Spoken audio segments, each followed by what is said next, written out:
This is Tommy Waller. I am very thankful to be on the show and excited to be on the show today. I am a Christian Zionist. I head an organization called Hayuvel, who brings volunteers into Israel to help Jewish farmers in Judea and Samaria. And I am Kimberly Troup. I, too, am a Christian Zionist, and I am the U.S. Director of Christian Friends of Israeli Communities, a Christian organization that connects Christians all over the world with the Jewish communities in Judea and Samaria. And I'm Sondra Oster Baras, and I am an Orthodox Jew, the Director of the Israel Office of Christian Friends of Israeli Communities. You might say that I'm the Israel Communities end of that equation in partnership with our Christian friends. Anyway, welcome back to all of you. And we have a really great program today. Our topic of conversation is going to be Christmas and New Year's. And we're going to be talking about various approaches to Christmas on behalf of both different approaches within Christianity and a Jewish view of Christmas. And we'll also be moving on to how we each view New Year's. So I'd like to just open with some comments of growing up in the United States, coming from an Ashkenazi Jewish family, which means my entire family originated in Europe, Eastern Europe, Central Europe, and Eastern Europe and Russia. And how we looked at Christmas. So first of all, Christmas, and this is, for me, growing up in the United States, I didn't have any negative experiences about Christmas. Quite the contrary. You know, it seemed like a neat thing. Maybe I'll talk more about that later. I think you were a good girl. What? You were a good girl. But yeah, with Kim and I, we understand that you have to be, if you're bad or good, Christmas is right. I couldn't help throwing that in there. I'm just sorry. It comes out sometimes. Yeah. One of the things that I remember my father telling us when I was a kid, that his father, so we're talking about a man who came to America in the 1920s from Lithuania, okay? Wow. And so he was born, he was already an adult when he came to the States, so he was born at the end of the 19th century. And he used to tell my father, they used to call Christmas Eve Nittel, okay? Had this Yiddish name Nittel.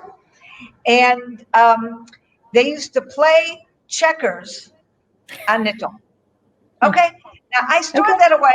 I remember asking my father, what is this? He had no idea. It was for him just this anecdote, okay? Well, I checked into this. And I discovered, first of all, nittel, the Yiddish word, it's not really a word. It doesn't mean anything in Yiddish. It seems is a derivative of or a shortened version of what was once a medieval Latin name for Christmas, Natali Domini, the birth of the Lord, okay? So it seems that this Natalie or Nittala or whatever became Nittel, going back to medieval times in the Ashkenazi Jewish communities of Europe. And there was a custom that some people observe even to this day, although I don't think very widespread, but it does still exist. But there was a widespread custom. The Jews did not study Torah. They did not study the Bible on Christmas Eve. Weird. And okay. Now it sounds strange. And there's a number of different understandings of where this is coming from.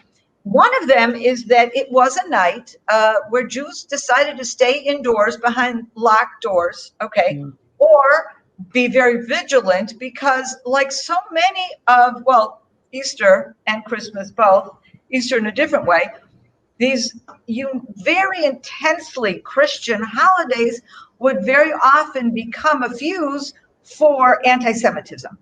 It brought home to the Christians as they were celebrating the birth of Jesus. It brought home, who are those horrible people over there, those Jews who don't believe this, who don't celebrate this, who rejected Jesus. So it just became a flashpoint, which in many cases would turn into some kind of violence, pogroms, whatever, against Jews. So one of the explanations is that this was, they didn't want people going out to the study hall, but stay home and don't get involved in studying, because then you may not be aware of what's going around you. You need to remain vigilant. There are other people, though, that see that in a different way, as a way of marking this day as a day we don't want to have anything to do with. So in other words, for a Jew, a very highly spiritual celebratory activity would be studying Torah. So it would be like, we are not going to have anything to do with anything that is even remotely spiritually heightening or celebratory on this night. We're going to make it as ordinary a night as possible, play checkers or, whatever. We're just going to, it's like a non-marking of this day in a way, which I find very, very interesting. And there's no question that this came from tremendous distance, animosity, suspicion, but also theological conflict. Okay, and we're talking about a time when tolerance and respect for one another's faith was not really unheard of. Not what people did in those days. So there are vestiges of that continue to this day. But I can see, though, growing up as a child in the United States, and again, I haven't been in the United States for Christmas in decades. Okay, so I don't know how it is today.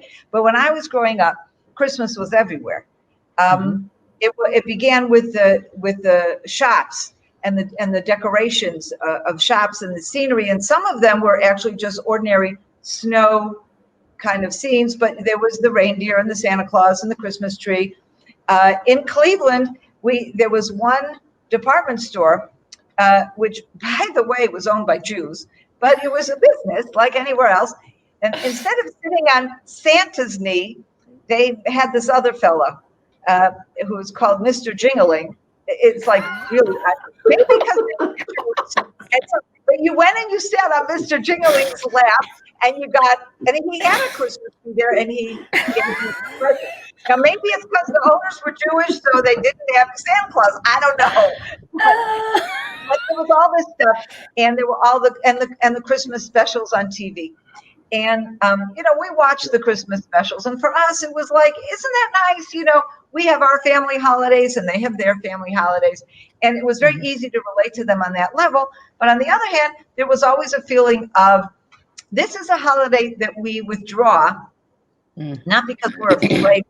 I grew up in a wonderfully tolerant, place and people of different faiths, and there was never any animosity or anti-Semitism or anything like that.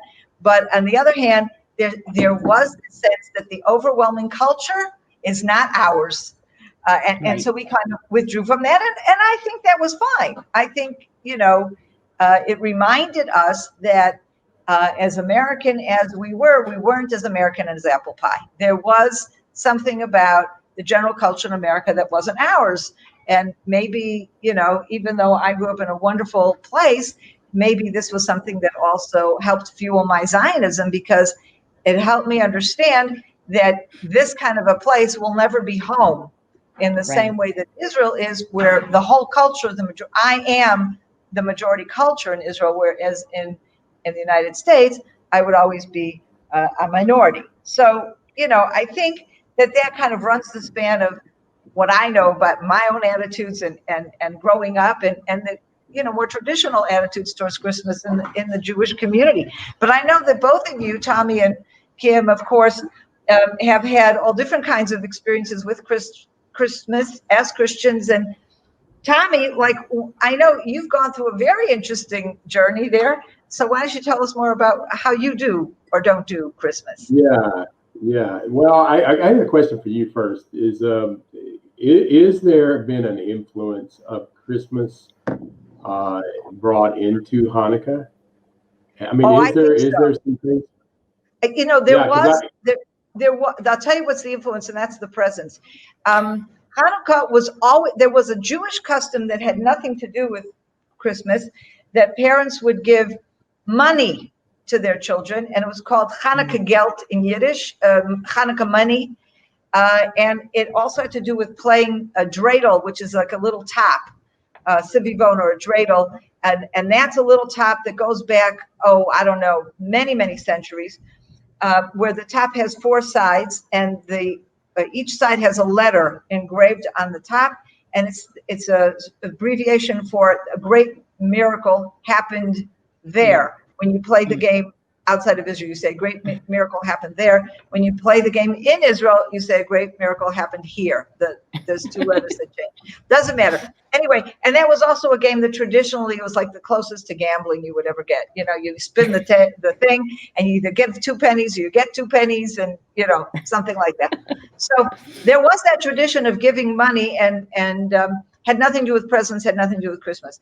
Something about the commercialization of Christmas in America brought Hanukkah presents. In other words, instead of giving money, we were getting Hanukkah presents. So, and I think this was probably also very commercially, the greeting card business, the gift businesses, promoting, you're going to buy your Christmas presents, you're going to buy your Hanukkah presents. Everybody come to my store and just shop away. And I'm sure that's how that, but that's like the only influence that I see. Right. Well, I was just wondering because I know, and I'll get into this. For me, growing up, Christmas was kind of like and this is going to sound funny, but it was a very traumatic experience for me. I can remember when I was 5 years old, at least when I was 5, it was a very traumatic experience for my mother, because what happened is that because I'm very intense with almost everything. I mean, I'm like not halfway person, like if there's a Santa Claus, man, I believe there's a Santa Claus, and if there's Christmas and he's coming in my house, I'm going to meet him, he's not sneaking in here, Easter bunny, I'm going to tackle this bunny. I'm going to get all the treats and all the Easter eggs and everything. So the thing is, you tell a child something, and he honestly, really begins to believe it. Well, when I got to I remember, I kind of sort of, as my mom reminds me of this all the time, but or even today, every time, every year around Christmas, she reminds me of me coming into the living room. Santa Claus is already eating this piece of pie, that we left out for him. And we had this Christmas tree, and I'm sitting there, and I looked at my mom, and I'm going, is this all I got? And she's like, she's a new mom. I'm 5 years old. I'm like 19 when I was born. She's like literally in tears, like, I've done all I can and here I'm 5 years old. Is this all I got? So Christmas was really just kind of like, it's all about me. I'm going to get some presents, and I don't really care about everybody else. This is not a time to give to other people. This is about what I'm going to get. Mm-hmm. And later on, if I can tie to Easter, it was because Easter was kind of like the same thing. This very Christian holiday, and we would get goodies. We'd get a basket of chocolate and candy and all kinds of stuff, sometimes gifts and everything. And this year I was 7 years old, and I was determined I was gonna get the Easter bunny. And I ran from one end of the house to the other, and my mom could not set out the Easter basket. It's your tradition to put out an Easter basket, kind of like you do, I guess, during Purim. You have this basket or whatever, but it's not there's no bunny actually bringing it to the Purim door or whatever. But for me, it was like, there's a bunny out there that's coming up to this house. I live on a farm too, by the way, and I'm looking out springtime. I'm looking out my door out on the porch, and there's the garden, and there's these little flowers, like wildflowers. I swore I saw Easter eggs laying all in the garden out there. Run out there, and I'm trying to, and it's just flowers, So my mom finally grabs me. She says, Tommy, I really need to tell you something. And she's telling me this. There's really not an Easter bunny. And I'm looking at her like, what? Like,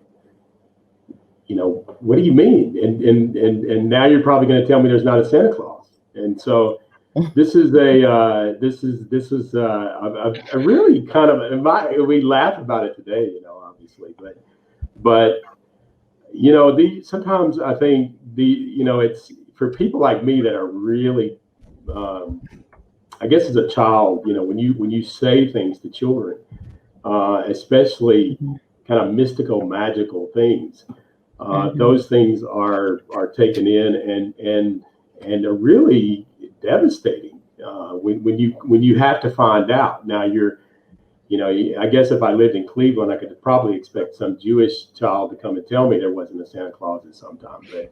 But I didn't have that. I was I was living on a road called Tater Peeler Road in Lebanon, Tennessee, and which is another story. But this was for me. I guess later on when I found, it became a traditional family event for me, and it was good. Once I got over the wound, the heartache of no Santa Claus and no Easter Bunny, but when later when Sherry and I just started, really kind of looking at things closely and kind of looking at our Hebraic or Jewish roots, whatever you want to call it, the roots of our faith, we came to understand where these holidays came from, and they were not, we didn't see them in the Scripture, we didn't see them in the Bible, and so for us, we began to say, listen, is this something that we should keep doing if it's not in our Bible? It's not in our New Testament. There's nothing in our New Testament about these holidays, and there's certainly nothing in the Tanakh, in the Old Testament about these holidays.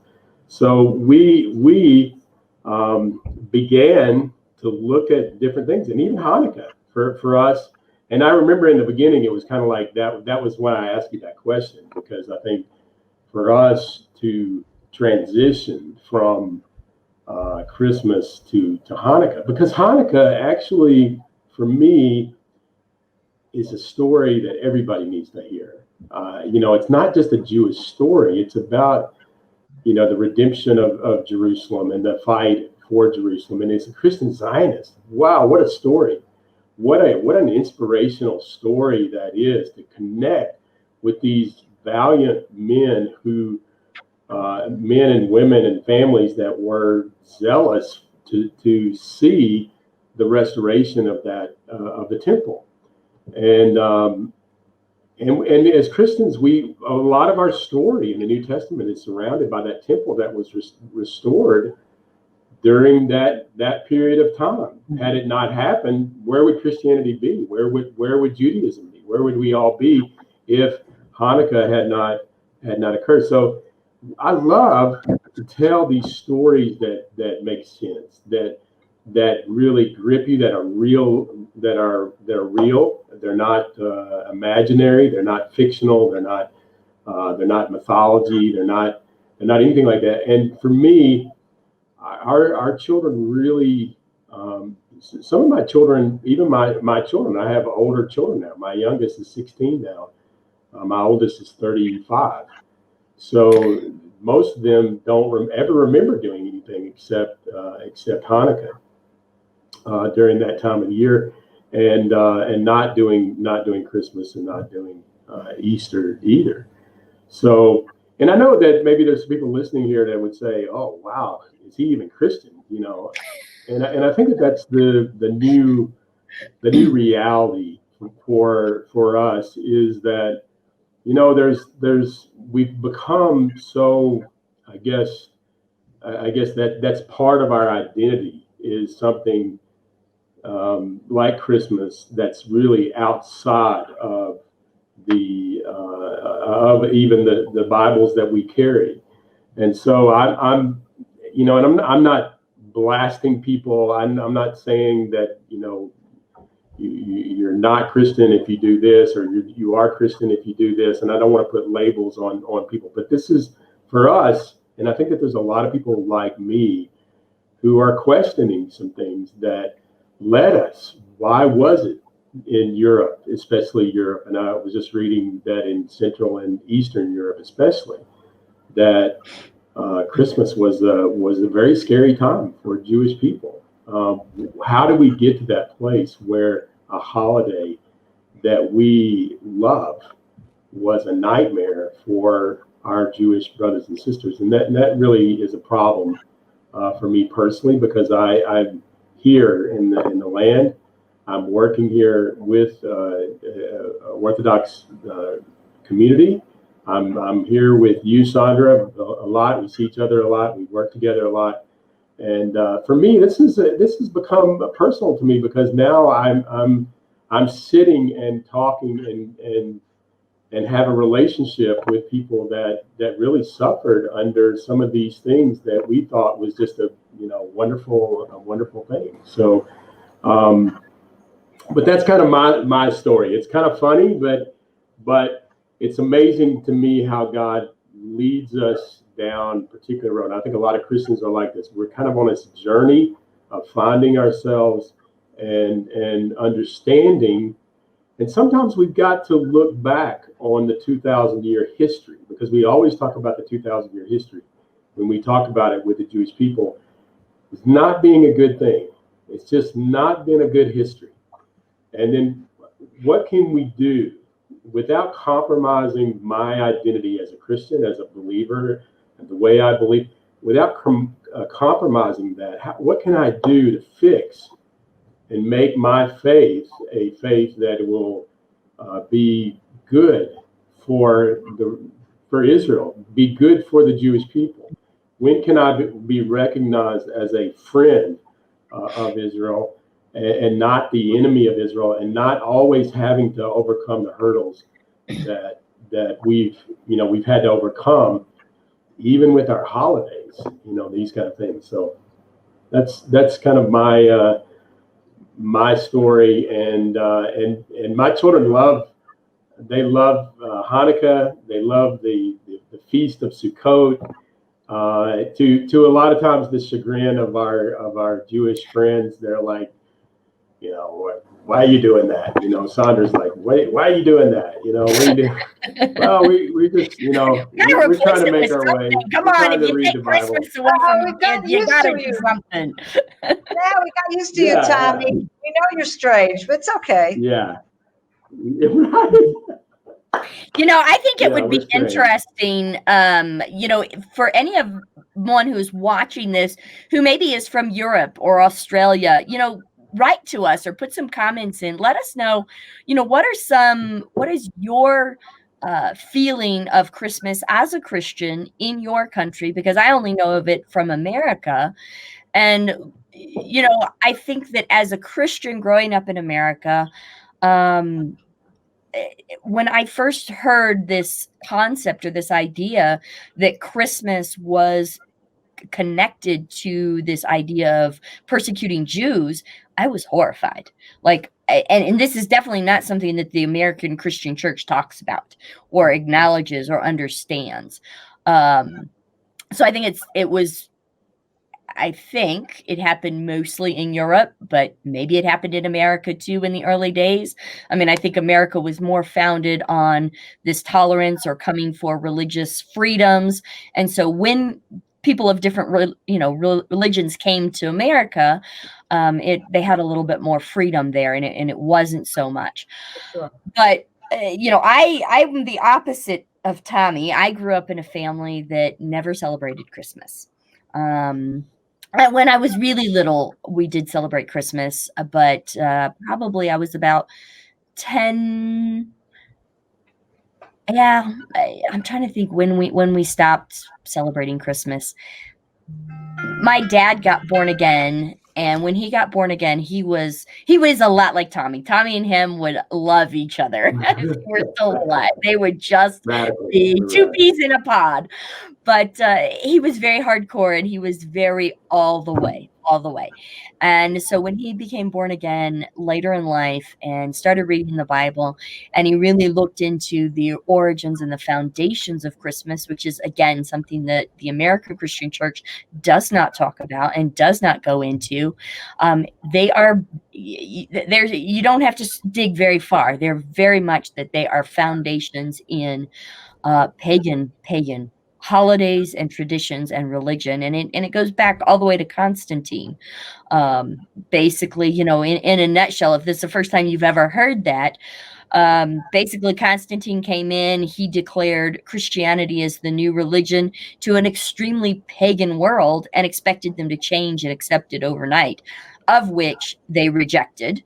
And Constantine had a second problem. He was extremely anti-Semitic. So how do we strip the Jewish roots or the Hebraic foundations for our faith? How do we strip that and make it a new religion that's acceptable to pagans and that is removed from these darn Jews that don't submit, right? Stubborn Jews. Stubborn, yeah, right. Proudly stubborn. Stiff-necked, yeah, not gonna bow, right? We are not going to. It's 2 against 1. No.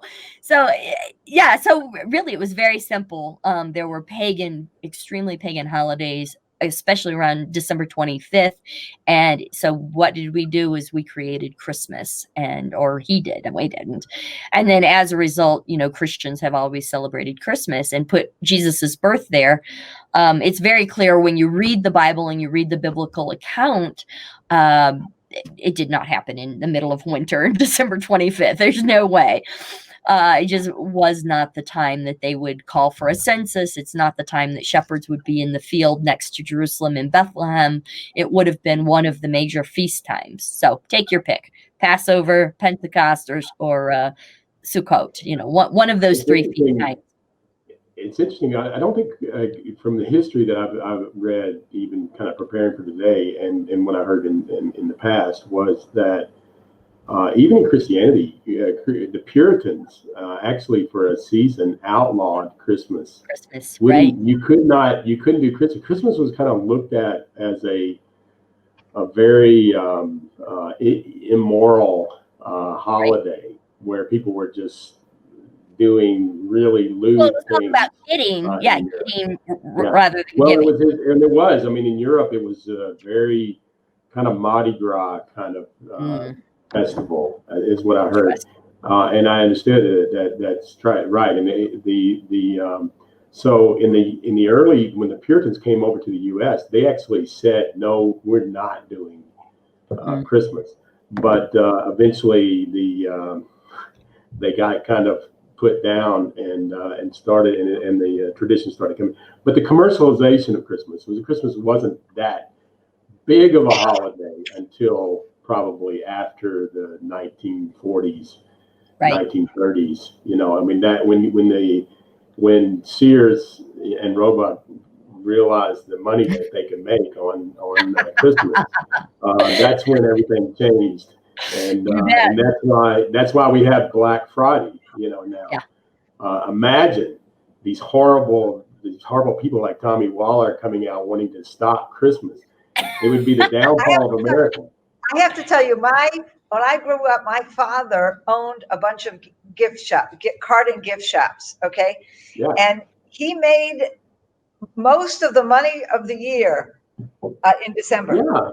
Okay. Right. So here's an Orthodox Jew that he was hoping that more and more Americans would just go buy Christmas presents and Christmas cards, because this is how he's going to make his money. And Black Friday, I remember at a time when very few people knew what Black Friday has become the internet shopping day. But, growing up, Black Friday was a word that was really only used by retailers. Right. And it was a word that meant that, because it was the day after Thanksgiving, it was purely American. And most people didn't go back to work on that Friday after Thanksgiving. Right. So it was a good shopping day because all the stores were open. Of course, all the stores were closed in those years on Thanksgiving. All the stores were open on Friday. And so it was the day that marked the opening of the Christmas shopping season. And my father on Sunday or Monday, when he would get, the day Friday would end, my father was home doing Shabbat. You know, he had managers in the stores that were not Jewish, but on Sunday or Monday, when he got the gross intake of Black Friday, that was so significant for him, because it would tell him if this was going to be a good season or not, and will he be able to pay the bills. So, you know, we were in favor of commercial. Right. Well, and that's definitely, I think today, Christian, parents, that's like our biggest struggle with Christmas is how do we focus on the reason for the season, and how do we not be commercialized and not be all about giving. I have, Tommy, kind of a similar story to you. So I'm a very big believer in you don't lie to children, because children believe anything. And if I want them to believe about Jesus, and I want them to believe about the Bible, and I want them to believe about God, then how do I tell them about Santa Claus, and how do I tell them about these things that I know are fake, and then lie to them, and then when they're 5, 6 years old go, oh, well, it's not really real, and then they're going, well, is the Bible real? To me it was just an inner conflict. So my husband and I were very very, very intentional about Christmas. And I have to say, growing up as an adult, I married a man who absolutely loves Christmas. And so he is just absolutely mortified and horrified by my childhood of never having a Christmas tree, never having presents, never having this whole family get together, and, just the magic of Christmas. Like, he is just mortified by it.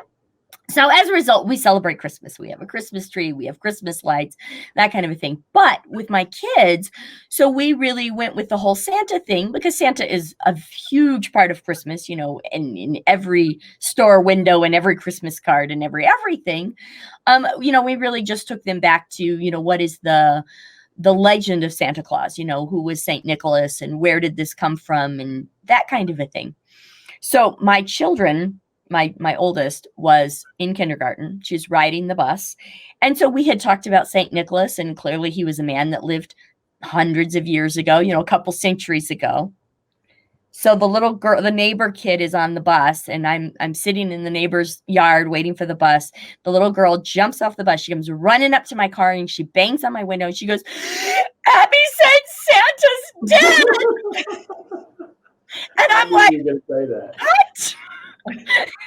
And I'm like, because she still believed in Santa, they hadn't told, and so I had to go and talk to my neighbor and apologize and say, I'm so sorry. Oh my God, yeah, I can't believe that you have this 6-year-old that still thinks Santa's real. But what do I do about this? And it was, thankfully, my neighbor was really great about it. But yeah, so this is, my 6-year-old's on the bus. Oh no, Santa's not real. Santa's very dead. So that's the reason why my mom didn't share that with me until later. So yeah, if she knew, I would have the whole school like in tears. Like, that was my kid. Sure. So I think that as a Christian, one of the things that I found interesting, getting into Hebraic roots and understanding Jewish culture and understanding what's going on, I was thinking about it, and I was like, what did my pastors growing up do with these scriptures? And I don't think they did anything with them, because I don't think any of them understood them or knew them. And I'm just going to read out of Luke chapter 2. And this is like verse 20. Then the shepherds returned, glorifying and praising God for all the things that they had heard and seen as it was told to them. And when 8 days were completed for the circumcision of the child, his name was called Jesus, by the name given by the angel before he was conceived in the womb. Now, when the days of her purification, according to the law of Moses, were completed, they brought him to Jerusalem to present him to the Lord. As it is written in the law of the Lord, every male who opens the womb shall be called holy to the Lord, and to offer a sacrifice according to what is said in the law of the Lord, a pair of turtle doves or 2 young pigeons. So, you have this whole piece of the nativity story, of the Christmas story, so to speak, that I don't think anybody has ever talked about. Right. So, we have his brit, his circumcision ceremony, and we have his 30-day Because isn't it 30 days, Sondra? Yeah. So 30 days after they're born, the redemption of the firstborn ceremony. The redemption of the firstborn ceremony, clearly spelled out, but that's never talked about and definitely never brought up. Well, that's which Old I think Testament is stuff. interesting. Who's read that? It all was done away with later on. Well, it's interesting that you talk about this idea of Jesus being born as a Jew and having the circumcision as a Jew, because one of the things that I always found rather funny, actually, is growing up. Let me backtrack for a second. I grew up in the United States to a family that was Jewish, but American. And my father was born in Cleveland, Ohio. My mother came to Cleveland when she was 5 years old. So they were very much, they'd gone to the American public schools. They were very much knew and understood whatever was American culture, while, having their own separate identity as Jews, and particularly Orthodox Jews. But they didn't come with the fears and the complexes that the generation before them, or people of their age who came after the Holocaust or just before the Holocaust, whatever, had a completely different understanding of Christmas. And as I mentioned earlier, they're bringing this heritage of anti-Semitism and all that stuff. And I grew up in Cleveland in an Orthodox community that had both types, okay? I had people that were much more American, and on the other hand, those who's not my friends, but their parents had literally recently arrived from Europe, either as Holocaust survivors or they had run from the Holocaust, and they brought with them, they didn't know America. They didn't understand any of it, and they had a different thing. So when we came to New Year's, for us as American Jews, and it didn't matter if you were Orthodox or Reform or Liberal or whatever you were, Jews in America never saw New Year's as a religious holiday. It was just the beginning of the year, and New Year's resolutions, whatever. Frankly, it was a night when we got, as teenagers, we all wanted to get babysitting jobs because you made more money when you babysat New Year's Eve. Right. And if you were old enough to stay out late, you were able to stay out really late because people went out and didn't come home till like midnight, right? And so you made a lot of money. 1 o'clock in the morning. People pay more when they're drunk. We were babysitting for Orthodox Jews. Orthodox Jews went to New Year's parties. They went to the movie, whatever. They went out. They had a drink. They watched. As kids, I remember we watched. The ball fall on Times Square, and we had a glass of champagne. My parents would have a glass of champagne and say "L'chaim," okay? L'chaim as the ball fell down. So it was extremely secular, American or whatever kind of holiday, and yet those of my teachers and those of my friends whose parents had more recently come from Europe, they said Jews cannot celebrate New Year's. It's a Christian holiday. And we would say, what is this? What are you talking about? And they would say, because it's the day that Jesus had his circumcision. Now, it was ridiculous. I've never heard that in my life. This is a typical where you have Jews that are really insulated from the wider Christian culture. And they're using Jewish logic for, so they're saying if Christmas was Jesus's birth, a week later would have been a circumcision. We all know he was a Jew. So that must be what they're celebrating. To explain to these people that Christianity did away with circumcision, like, the next century after Jesus, I mean, that they didn't know anything about, they didn't understand that. And so it was just, I don't know, I think it's kind of funny. But, what's happened, though, in Israel is some interesting things with Christmas and New Year's. So as a kid growing up in the States, as I said before, we knew there were things we stayed away from. Christmas, we stayed away from, which meant no Christmas tree, okay? No lights. In fact, this is kind of funny. When I first came to Israel and we went to buy decorations for our sukkah, when we celebrate the Feast of Tabernacles and we have our booth and we hang decorations, we went to buy decorations, which you couldn't buy decorations very much in America. I had a few things, but here it's a whole market. Everybody's going out and buying decorations. And we looked at them, we said, goodness, these are Christmas decorations. Actually, Sondra, I remember. And nobody in Israel knew that. Knew what that? Because Israel had absolutely no sense of Christmas. And it took us a while as Americans to, who had come to Israel to say, you know what, they're just pretty things. There's nothing Christmassy about them. There were no crosses or anything like that, or not even 5-pointed stars. They were just the pretty, whatever things that people hang around the tree. And so we just started buying them like everybody else. But that also brings me to something. There was another incident I remember many years ago. I was with my mother.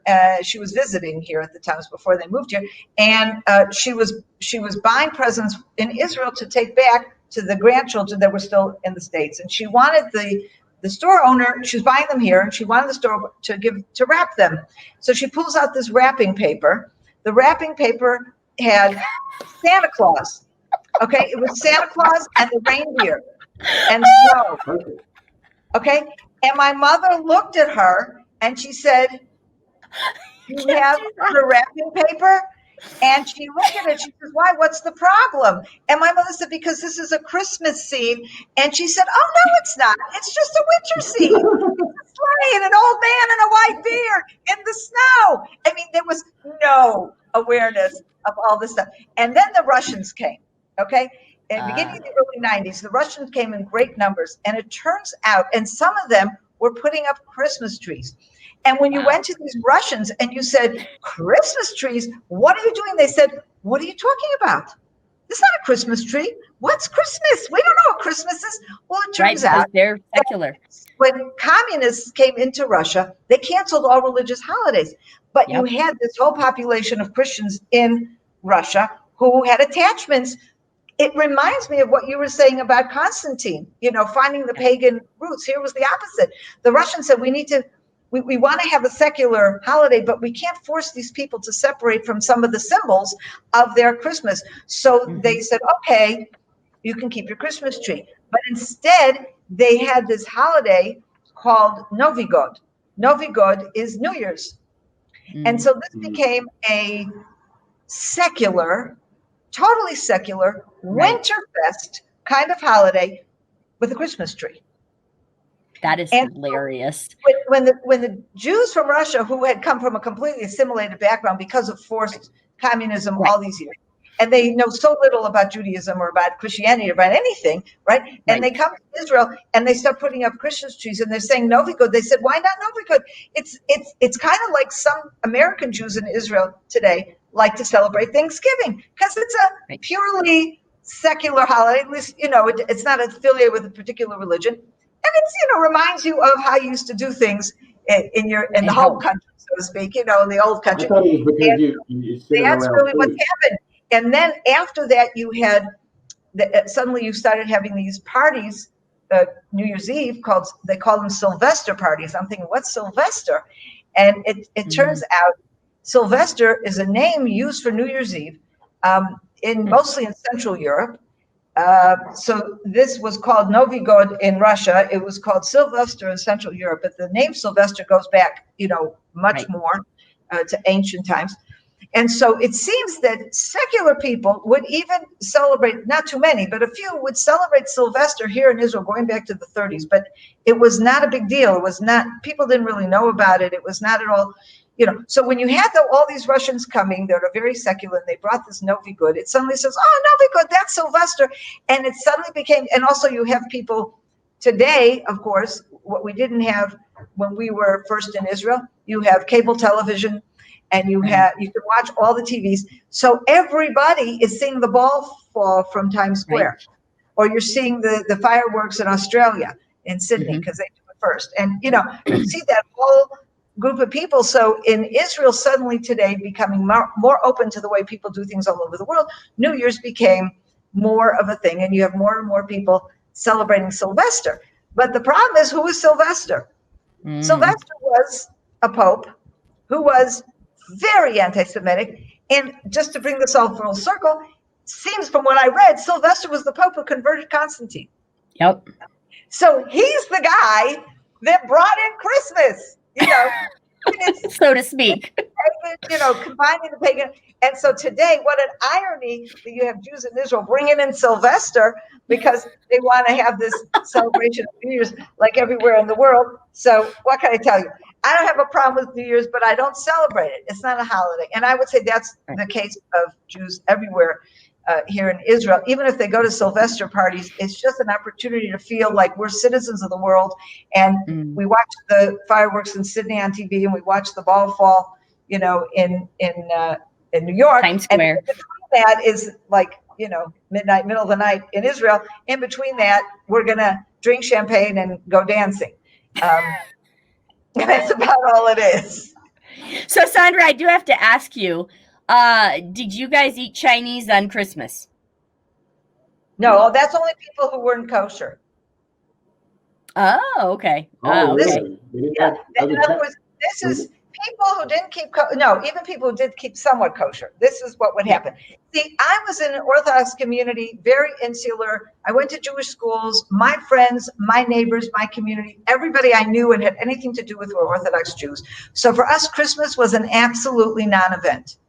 Okay. Non-event. We went to school on Christmas. And in fact, what happened was some of our teachers, like our Jewish studies teachers, of course, were all Jewish. Our regular study teachers, general study teachers, were some of them Jewish and some of them not. So they would give the day off to the non-Jewish teachers who wanted to celebrate Christmas.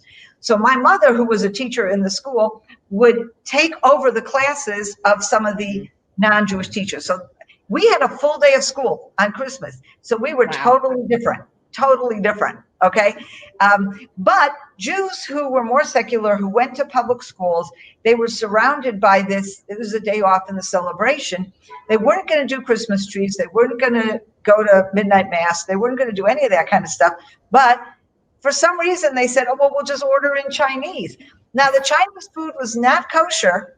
It was extremely not kosher. Okay. So you have stories of people who, in those years, you had a lot of Jews who didn't keep kosher outside the house. They would eat out and they didn't mind not eating kosher, but for whatever reason, they wanted to keep their home a kosher home.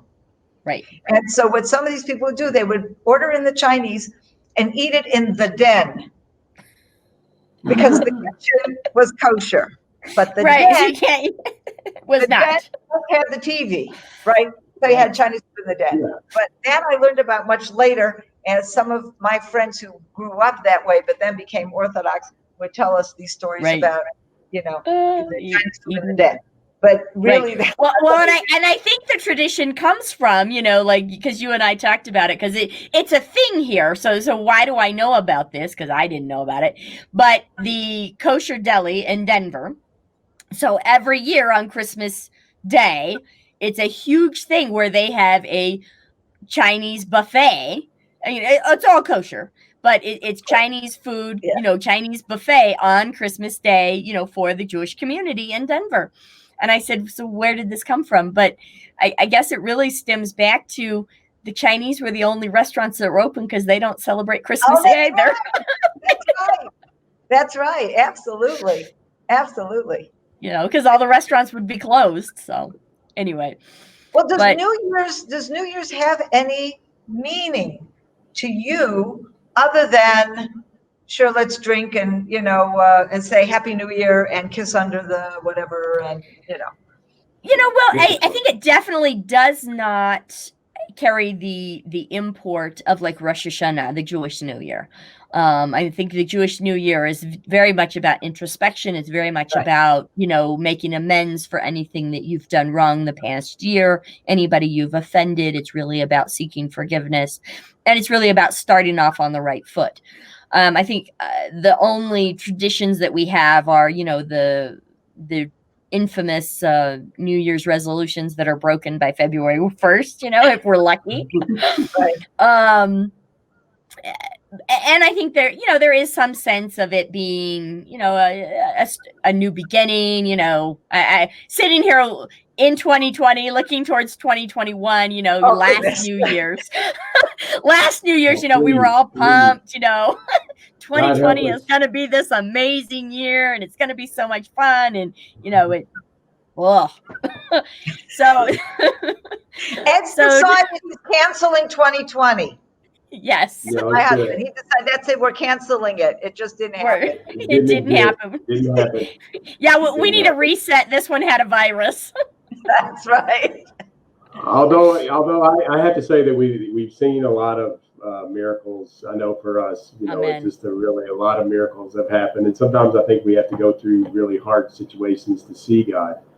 And and for me, I think the New Year always, God, obviously not a biblical holiday, but anytime that we can, look back on where we were and where we're going, I think it can be a good thing. I know a lot of churches, congregations get together and pray, and there are churches that do not as a serious holiday, but just as a day of a time of going into, say, 2021. And I guarantee you, this there's going to be lots of fasting and prayer. It's going to be a very spiritual time. There's going to be a lot of churches gathering on the night before 2021 with a lot of people face down, on the ground praying. God help us, please let us get out of this terrible situation that we're in. And you know what? I don't, for me, let's do that tomorrow. We don't have to wait for a particular day in the Bible to tell us when to cry out to God. But so I think that it can be a good day, but it's not a day that traditionally is, at least for us. I don't know about the Catholic Church, but at least in Protestantism, normally we would have like a worship night or something like that. Yeah. People just looking for a place to gather without going to the bars or without going to, different unholy environments. There was an alternative place to go to. So that's pretty much it for as far as what I experienced. But I think it's always been kind of a place to look back and say, okay, what this year. A lot of times, what we doing now, even while we're here during Rosh Hashanah, to look back and see, and then to go forward into the new year, and to kind of say, all right, am I on track? It's kind of a day. Am I making some new goals? I made some new goals. Am I on track with those new goals? And so, it's to me a very positive thing, but nothing that's entrenched in our religious, what we do religiously. Yeah, basically, it is not a spiritual day at all. It's definitely a secular holiday. I mean, football, when you Macy's Day Parade, every game on every. Right, the Rose Bowl parade, all that kind of stuff. Actually, when you mentioned to me, when you said to me, Sondra, about it being, the circumcision for Jesus, I was like stunned, because I never, ever, ever crossed my mind, and never have I heard that, and it made sense. Like you said, it was definitely like a Jewish thought process of clearly this would happen. But you're right. Circumcision is so far removed from Christian thought and so far removed from Christian religion that it has, even though it's right here in Scripture, never, ever was it ever a part of New Year's. No. Well, because Jesus wasn't born on December 25th. Well, there is that too.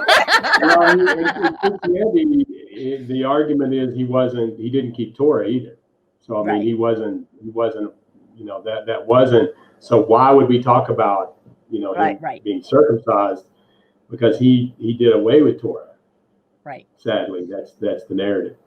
Yeah. Well, this has been a great discussion, and I just want to reach out to all of you out there that are watching this now. First of all, I hope you enjoyed Christmas. I hope it was a good one, and I think we could all join together, Christian and Jew, and wishing all of you a very good New Year, a whole different year. Happy Hanukkah. I think we could all raise a glass, whether it's champagne, Coca-Cola, or water. Raise a glass. Samaria. Coming year, that may God grant all of us health, happiness, prosperity, spiritual peace. I think it's something we all need. Amen. Yeah. For 2021, here's to better days ahead. Happy New Year. Yeah. Happy New Year. That's it.